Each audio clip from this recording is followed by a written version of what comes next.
Hey Daevas, in this brief video we will be looking at how to overcome the instance Drakenspire Depths in hard mode.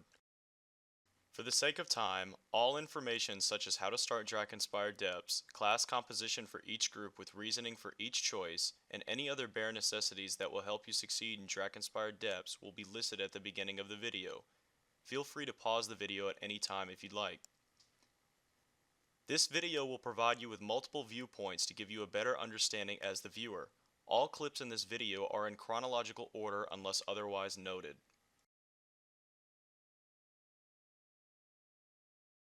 Once you are inside and fully buffed, you will be met by a wall of mobs. The Templar from Group 1 should initiate a train for the first group of mobs and head off to the right with Group 1 to start the melee boss. Anybody from Group 2 can initiate the train for the left side. As soon as both groups reach the ledge, both groups should drop down and begin DPSing the boss as shown here. The first skill to note will come from Group 1's melee boss. This skill is named Sweltering Heat Bind, and this will apply a debuff to your group and will last around 10 seconds. If not dispelled, this skill will deal a massive amount of damage to each member of your party. It can be removed with AoE Cleanse or Greater Healing Potions. The second skill, also from Boss 1, is Flame Flurry. The boss will summon a monodrating tornado and a single mob that becomes the new priority for Group 1. Once this mob is dead and dealt with, continue attacking as you were before. The tornadoes can easily be avoided by moving out of the way. Moving over to the magic group, the magic boss will cast a skill named Raging Hellfire. This skill will deal large AoE damage, drain mana, and spawn a single mob. This mob can be slept, feared, or rooted until it eventually despawns. Back on the melee side, the melee boss will cast a different version of Raging Hellfire. This Raging Hellfire will simply spawn more of the monodrating tornadoes. These can easily be avoided by once again moving out of the way. The last skill to note on the melee side will be Inferno Blaze. This will spawn 3 adds, which must be killed immediately or else they will potentially wipe your group. Finishing up on the magic side, the boss will once again use Raging Hellfire. This will once again do large AoE damage, drain mana, only this time it will spawn 3 adds instead of just 1. These can also be AoE CC'd or rooted, as they will eventually despawn. Once the final adds have been dealt with, make sure both groups' bosses are at nearly the same percentage and then you may continue burning until they are both dead. If they do not die within 15 seconds of each other, they will resurrect and you will lose the hard mode option. After completing the first 2 bosses, the detachment squad will open up the door so that you may continue with the instance. Ahead of you lies a large group of mobs, but don't worry, these mobs are nothing difficult and can easily be slain by your alliance. Progress slowly to avoid a group wipe as most of these mobs are in hide.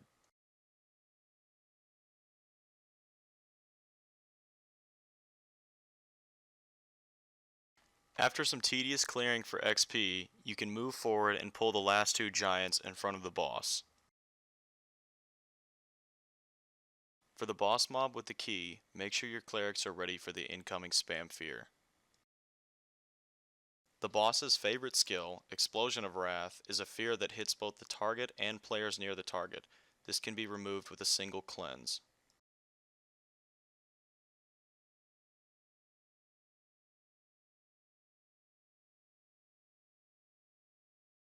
Once the boss is dead, loot the key and head towards the middle path. You may squeeze through the mobs, but if you happen to aggro, just kill them as you did before with the mobs leading up to the boss.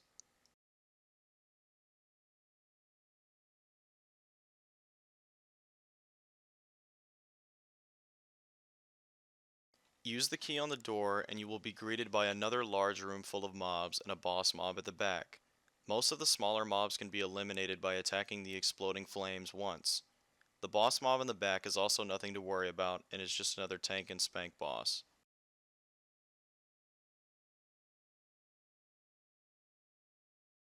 Once this boss is dead, you may take a second to rest and recover and pick the unlucky 3 that will deal with the first 2 phases of Orison. Here, you may train through these mobs as you can jump at a ledge just like you did with the first 2 bosses.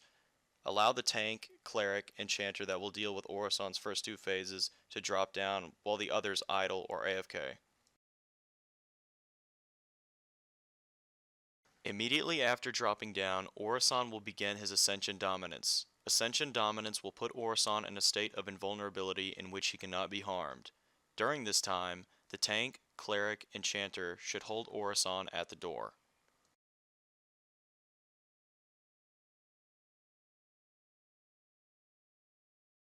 Shortly after beginning the boss fight, Orison will use the skill Summon Freezing Crystal for the first time.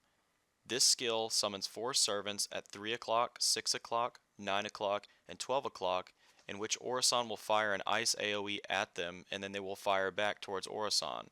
This can be easily avoided by standing at 7 o'clock.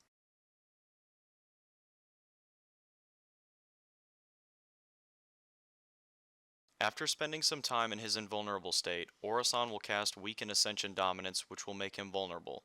This is not the time to DPS, as this is only the first phase of invulnerability and is not long enough for your alliance to eliminate Orison.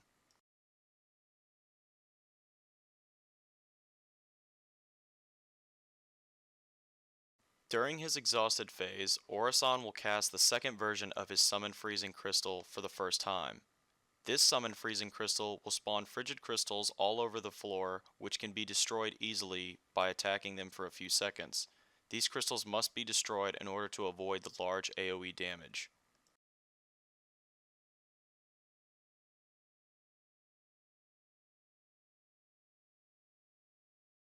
The next skill to watch out for is Summon Crystal. This skill will put Orison into his invulnerable phase again. This will be the last invulnerability before your alliance can start DPSing. After spending some time in his second invulnerability phase and casting some more freezing crystals, Orison will begin his second Weaken Ascension Dominance. This skill will allow you to DPS Orison for at least 220 seconds. Failure to kill him during this phase will cause you to lose hard mode.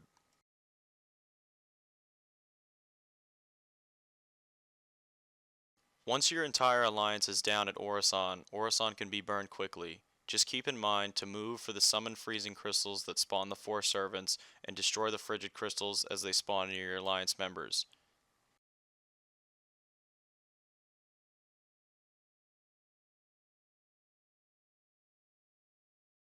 At about 25%, Orison will cast a damage reflex skill. As you can see here, we lost 2 group members, but at least we knew their DPS was pretty high. After defeating Orison, you may loot his body to get the Enchantment Stone bundle and head forward into the Windstream. The next area you will reach is the tower defense, in which you must defend a siege weapon and the surrounding detachment NPCs. There is not much to note about this stage, other than keeping the NPCs alive will reward you with more time in the fight against Beritra. Keep yourselves alive and keep the NPCs alive, and you should be good to go. Once the tower defense is completed, rest up and get ready for your fight with Beritra. This will be your last chance to take a break if you need it. For the remainder of the instance, Group 2's DPS cleric will be switched into Group 1. The beginning fight in Beritra's human form is nothing to worry about, so don't stress over it too much. Group 2 will turn right and jump over the wall for most of Beritra's human form. Group 1 will head to the back and bring Beritra there to tank him until he turns into a dragon.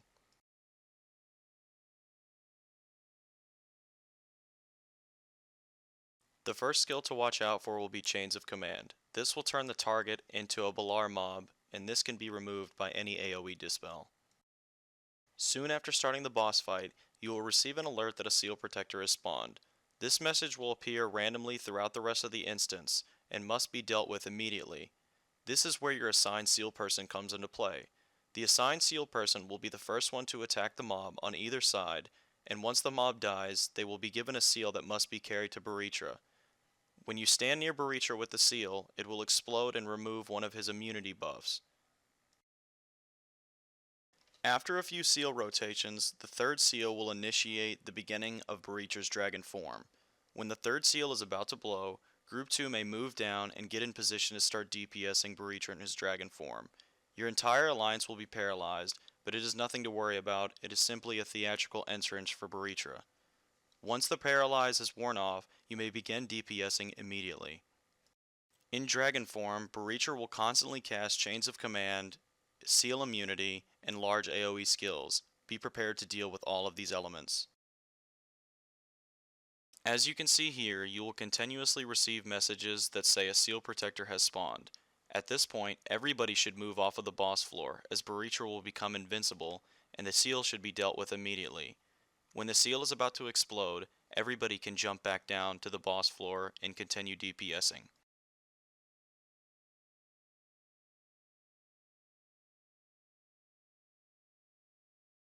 After the first seal has been broken, it's go time for the Templar. For the remainder of the fight, he or she will be required to pull all spawn mobs off and away from the group members and run them in circles around the room.